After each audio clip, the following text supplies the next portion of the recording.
What's up, guys? SoCon here. This is going to be my guide for endgame solo leaderboard pushes by Barb.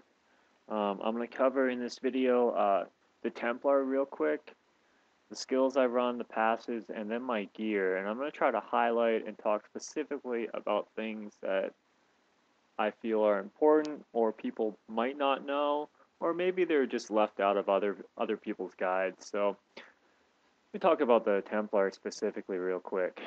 Uh, abilities. A key thing to know, intimidate. You need to be using the intimidate ability because that is what is going to proc your or keep your Bane of the Trap on single target mobs, specifically the Rift Guardian. It's a Rift Guardian that doesn't spawn ads. The intimidate skill, whether your Templar attacks that mob or if it attacks him, is going to have Bane of the your Bane of the Trap damage is going to be activated on that Rift Guardian because you're probably not going to be able to keep charge on it, right? If it doesn't have ads. The second heal that your Templar can use, I used it for a while. I know a lot of people still use it, but that knockback that it does, that's just bad, guys. I don't know what to say. It's bad. It's killed me a couple times. The other rune does nothing for me, but I stopped using that. Up to you what you want to do. The reason why I stopped using it is because your Templar, he's not coded to heal you if you get below a certain period of life. He'll just heal you if you're not at max life, based off if his heal's back up or not. Out of all the time that I've played, I have over 5,000 hours played Barb. He might have saved me from death once. I don't know. I wouldn't bet money on it though. Thunder Fury, probably everyone's using that. If you look at all my items, I guess I'm lucky to have the Slidless Wall with attack speed because I don't think you can get attack speed on Slidless Wall anymore. But I have 7% attack speed on every single item. So my Templar's attack speed is 1.92, and the reason why I do that is so he will proc the Overwhelming Desire more. Overwhelming Desire is going to be the best necklace for your Templar to use. Procs a Charm. Charm doesn't last that long, but it lasts long enough that you're going to be able to you're going to be able to charge and hit that mob that is charmed for the 35% extra. Hopefully you crit on it, does more damage, and the splash damage. So it's a good. All the other stats on these items, it doesn't really matter. The attack speed is so the proc from the Thunder Fury happens more often because he's attacking more often, and that you get the Unity for mitigation, the Volcathos ring, because it does make him do more damage than any other ring would make him do. But that's the Templar. Inventory. Gear. I go for a Mara's, a Volcathos ring, coupled with a ground stomp build. Gems. We're using the toxin, the pain enhancer. So what's killing the Rift Guardian is I'm doing some coded damage. I'm doing some charging, depending on whether or not the Rift Guardian has ads or not. Will determine how much damage I do from charging. But most of my damage is coming from the dots from Pain Enhancer, the dots from the right core dot, the 3,000%. The dot, there's a little bit of dot from the Gem of Efficacy Toxin. But basically what I'm shooting for is to either get Stone Singer or get one of the poison bosses that has ads. So either Gom, Sedea, or the Choker. I can kill if Blighter spawns, I'm going to take the time and kill him. But even if I have 7 or 8 minutes left on a GR50, plus or minus a level, even if I have like 7 minutes or 8 minutes left, I'm probably not going to kill Blighter. Blighter's never going to kill me. I'm going to stand next to him the whole time, but I'm probably not going to kill him. Do not have an Ancient Furnace yet. I've found 6 Ancient Heart Slaughters, but I really need an Ancient Furnace before I start pushing those GRs again. I've beaten 4 or 5 49 so far, so that's where I'm at right now. I'm just gotta get an Ancient Furnace before I can go further. So gear. I've talked about this in a couple of videos. You want to have one item that has 20% area damage. Because you can. Before the patch, we had cooldown on everything. So cooldown on both rings. You know, people are using Gogok. People are using the crown, the Orc's crown. You know, we had like 60% cooldown. Now we don't need all that.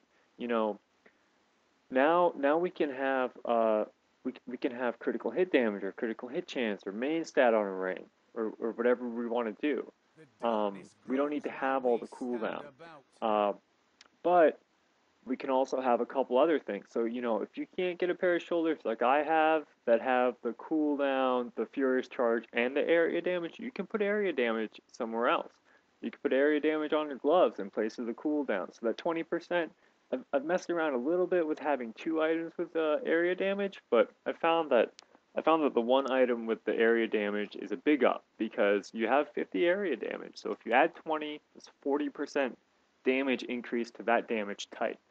Doesn't help you on the Rift Guardian a lot. It might help you on Saxtrus a little bit, have a little bit more area damage, but it really doesn't help you a lot on the Rift Guardian, which is why, you know, doing the 20% more on one item I found was good.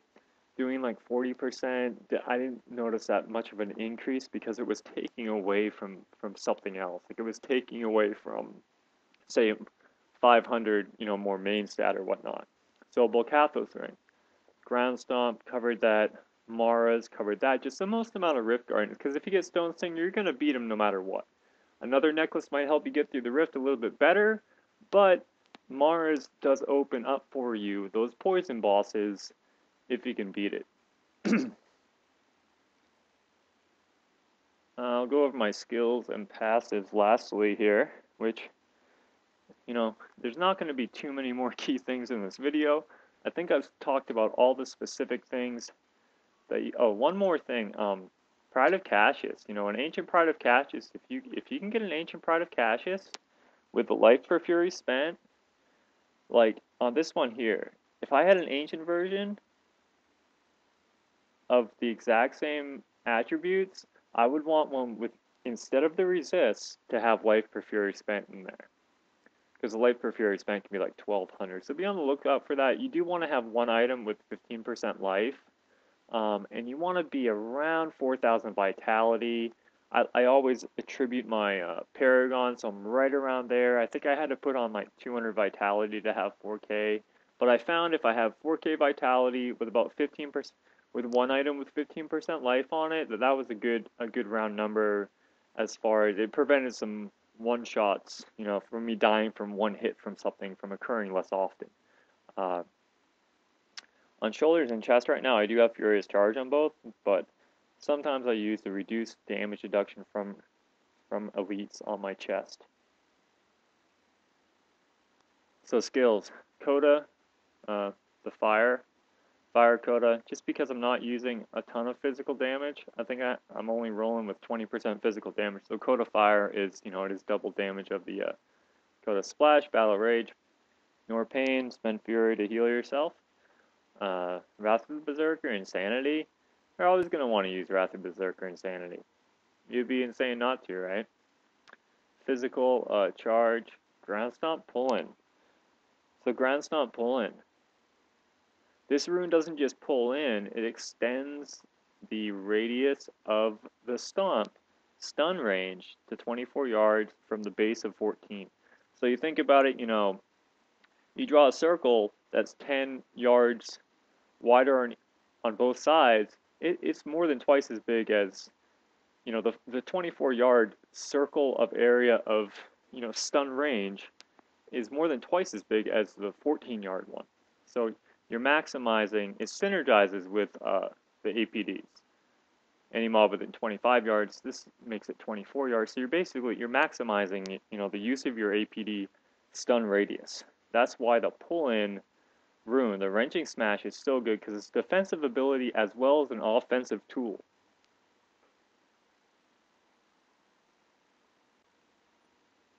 Passives.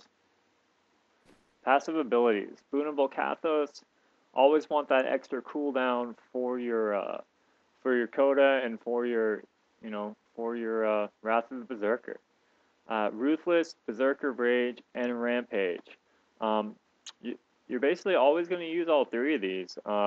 There's not a lot of debate on what might be I am better. vexed. Ruthless, you know, you're hoping to get a Pillon to kill that Rift Guardian with. So if you save the Pillon until a certain percent life on the Rift Guardian, you're able to use the full Pillon's effect to kill that Rift Guardian. You know, when you're doing the high 40, low 50s, that conduit combined with that power or whatever it is, isn't going to fully kill that Rift Guardian for you. But you'll be able to maximize the use of that Pillon. Say instead you were using like Brawler or something, you know, with a Rift Guardian that spawns ads, well, those ads are just gonna be dead, right, and gone. And Brawler, you know, the effects from Brawler are gonna not be that 20% damage isn't gonna be on that Rift Guardian for very long. So this is best, you know, through the Rift and even on the Rift Guardian. Uh, you're going to want to use that. You're always going to be a Max Fury, so you're going to want to use Berserker Rage. The only questionable item that you might see an improvement, because it's a balance, right? To do these rifts and kill the Rift Guardian in time, you got to figure out what am I going to use for single target and what am I going to use for area damage to just kill a bunch of stuff at once and give me a lot of time to kill a Rift Guardian. So Rampage, you know, Rampage is almost never going to be full stacked on the Rift Guardian unless you have Saxtrus. You know, you're going to get some Rift Guardians that are going to spawn more and more ads. At the end, you get like 1, 2, 3, 4, 5, 6, 7, 8, 9, 10 stacks or something, but you're not going to have a 25 stack of Rampage like hardly ever on a Rift Guardian. So I've tried using Brawler in place of Rampage, and you can try that.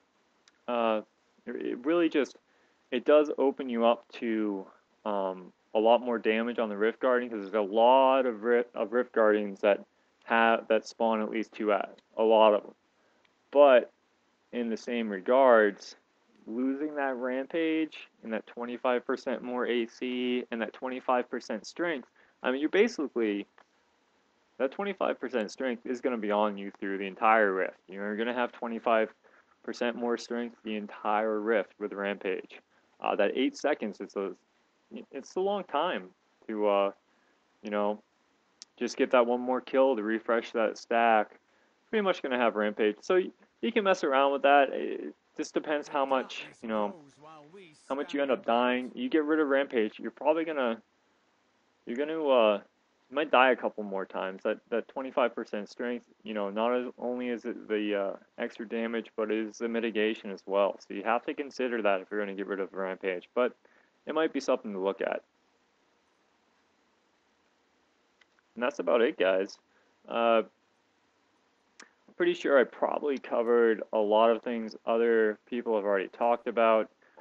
Just to wrap it up, the things that you know I didn't learn till later on, specifically that I might not have known about for a while was the Templar Intimidate.